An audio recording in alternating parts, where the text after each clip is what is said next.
오늘의 말씀은 어제의 말씀에 이어서 십자가형을 받으시고 또 예수님이 이제 사형의 장소, 사형을 집행받는 그 장소로 끌려가는 것으로부터 말씀이 시작되고 있습니다.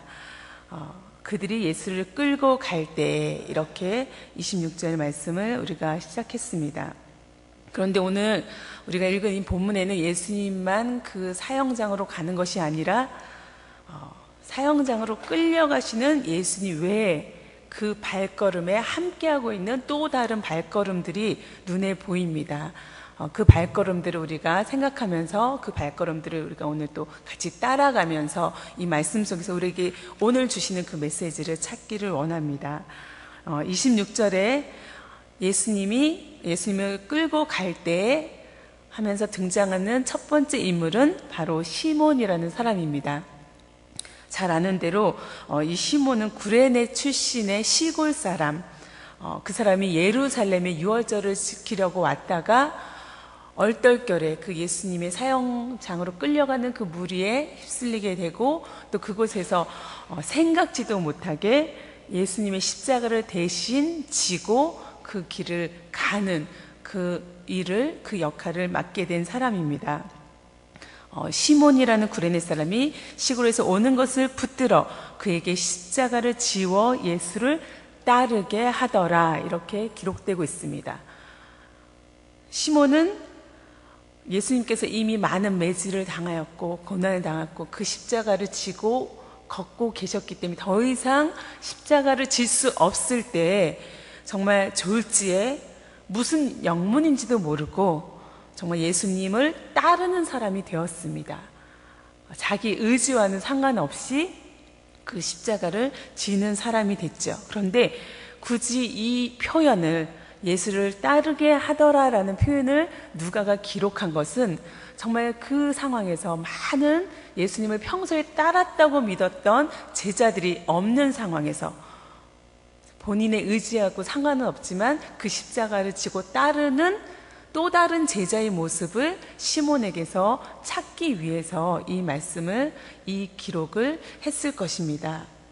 그런가 하면은 이 시몬 외에 또 다른 예수님을 따르는 발걸음이 있습니다. 27절에 보면 또 백성과 및 그를 위하여 가슴을 치며 슬피 우는 여자의 큰 무리가 따라오는지라, 이렇게 기록하고 있습니다.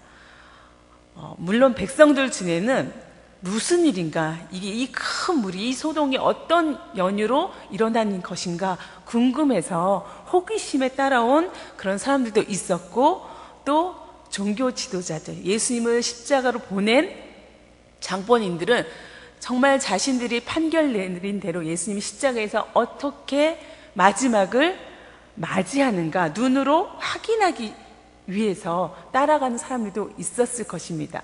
그런데 그 무리 중에는 정말 가슴을 치며 통곡하며 엉엉 울면서 정말 슬퍼하면서 예수님을 따르는 여인들도 있습니다. 누가가 또 여인에 대해서 특별히 이 복음서에 기록하고 있는 것은 우리가 잘 아는 대로 그 당시 여인들은 어떤 존재였습니까? 정말 그 사회에서 존중받지 못하고 하나의 사람으로 대우받지 못하는 천대받는 존재들이었습니다. 그런데 그 여인들이 지금 예수님을 따라가면서 슬퍼하고 있다고 누가는 기록하고 있는 것입니다. 이제 마지막 32절에 보면 또 다른 예수님을 따르는 발걸음이 있습니다. 그 발걸음은 두 행악자, 사형을 받게 되어 예수와 함께 끌려가니라. 이 사람들은 사형을 받기 위해서 이미 악을 많이 행한 그 결과로 죽음을 대신하기 위해서 그 길에 합류한 사람들입니다. 그러니 이 사람들은 마땅히 죄의 벌로 그 대가를 치르기 위해서 죽음을 향해서 나아가고 있는 그런 죽을 운명의 사람인 것입니다.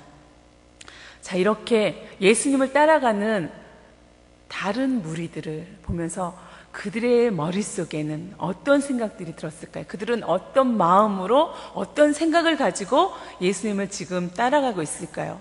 아마도 다 각자 다른 모습으로 다른 생각을 가지고 예수님을 따라가고 있었을 것입니다. 그런데 결국은 이들이 따라가는 곳은 어디입니까? 다 각자 다른 생각을 갖고 있지만 바로 한 곳, 예수님의 사형이 이루어지는 골고다 그 언덕, 골고다 그 십자가가 세워질 죽음의 자리로 나아가고 있는 것입니다. 모두가 죽음의 자리로 가고 있는 것입니다. 예수님이 물론 사형당하는 곳이죠. 그렇지만 그 길을 가면서 어쩌면 많은 이들이 나도 이 죽음의 길을 가고 있는 인생이구나, 나도 결국은 이렇게 한 걸음 한 걸음 나아가는 것이 죽음을 향해서 나아가는 발걸음이구나, 그렇게 생각했을 것입니다. 제가 지난주에 묘지를 다녀온 적이 있습니다. 묘지에 가니까 봄날이라 얼마나 묘지라는 그 이름과 다르게 좋은지, 정말 햇살은 너무도 따뜻하고 아름답고 꽃들은 정말 온갖 빛깔을 자랑하면서 그곳에서 자기 생명력을 자랑하고, 그리고 막 새들도 지저귀고 나뭇잎에는 그 정말 새순이 이렇게 비집고 나와서 나 살아있어요 라고 이렇게 얘기하는 것처럼 그렇게 아름다운 모습이 그 묘지에 가득했습니다. 그러나 그 묘지는 무엇입니까? 그 장소는 어떤 곳입니까?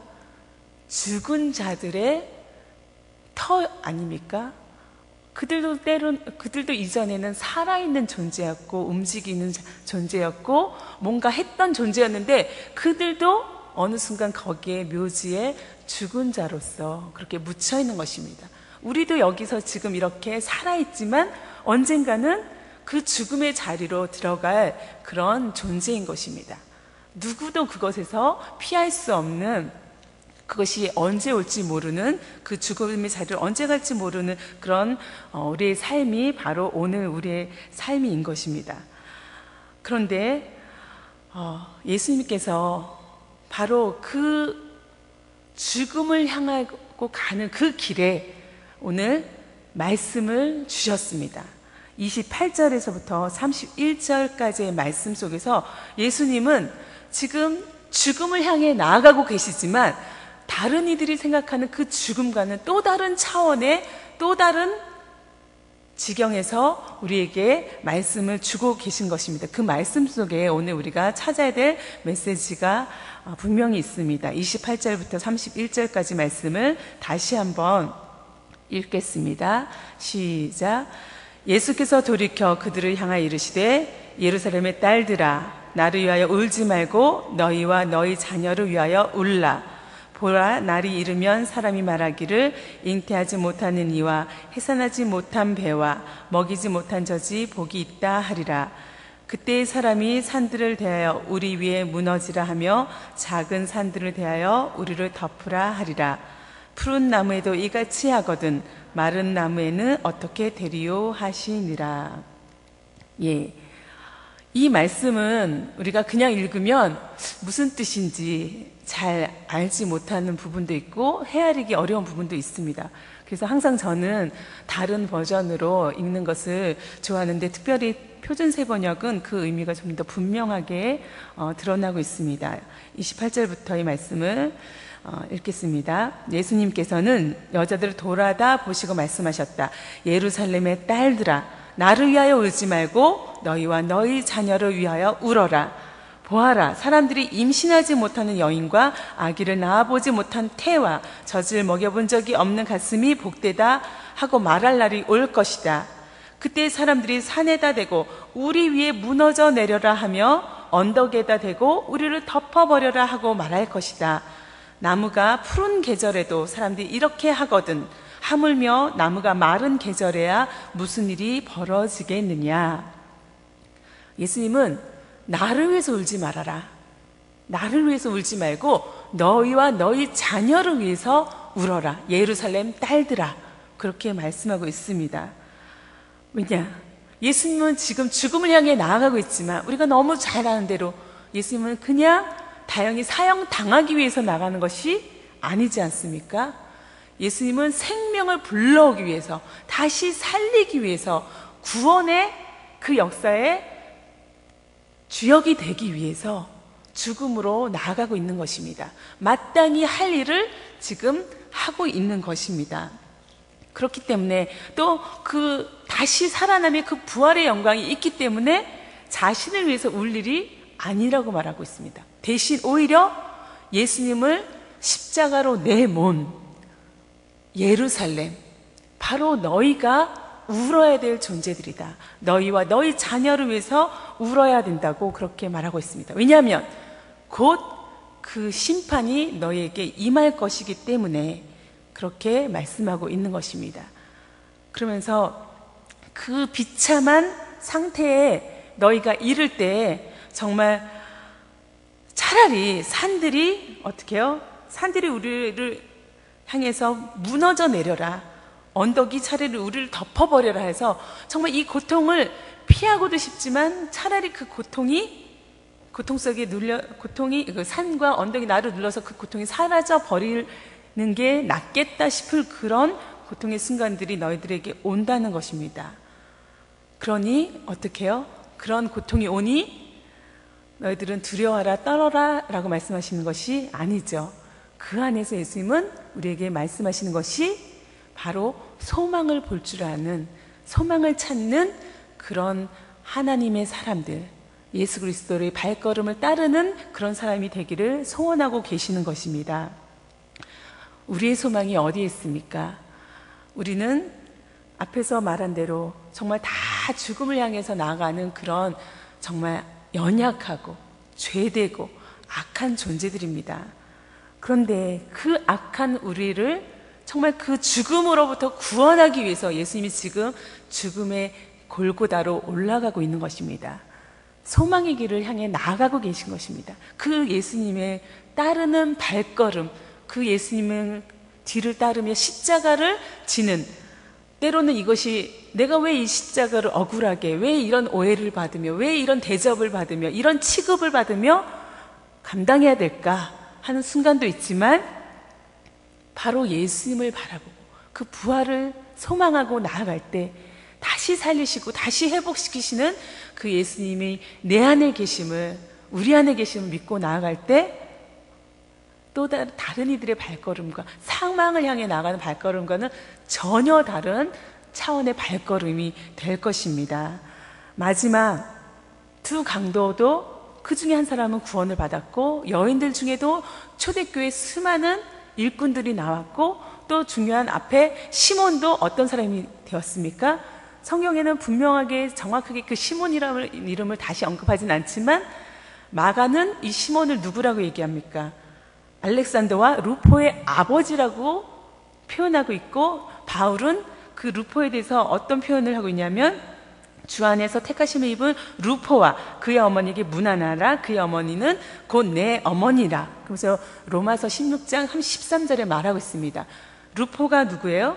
바로 로마교회의 중요한 존재가 된, 지도자가 된 사람이고 그의 어머니, 결국 시몬의 아내는 나의 어머니 같은 존재라고 그렇게 바울이 고백하고 있습니다.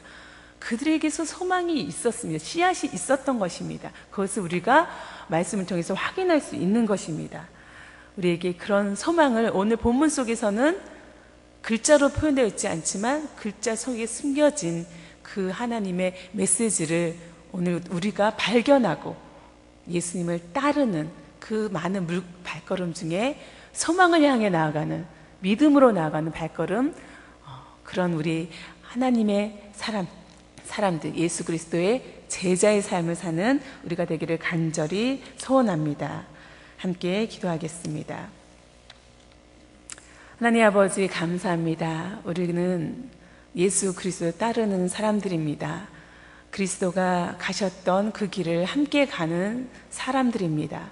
아버지, 이 걸음을 걷는 동안 절망이 아니라 심판이 아니라 저주가 아니라 정말 우리를 구원하시고 우리를 사랑하시고 회복하시는 예수 그리스도 가운데 소망을 발견하는 우리 삶이 되도록 인도하여 주시옵소서. 오늘도 그 소망 가운데 힘있게 나아가는 우리 삶이 되도록 도와주시고 믿음으로 주님께 응답하는 삶이 되도록 인도하여 주시옵소서.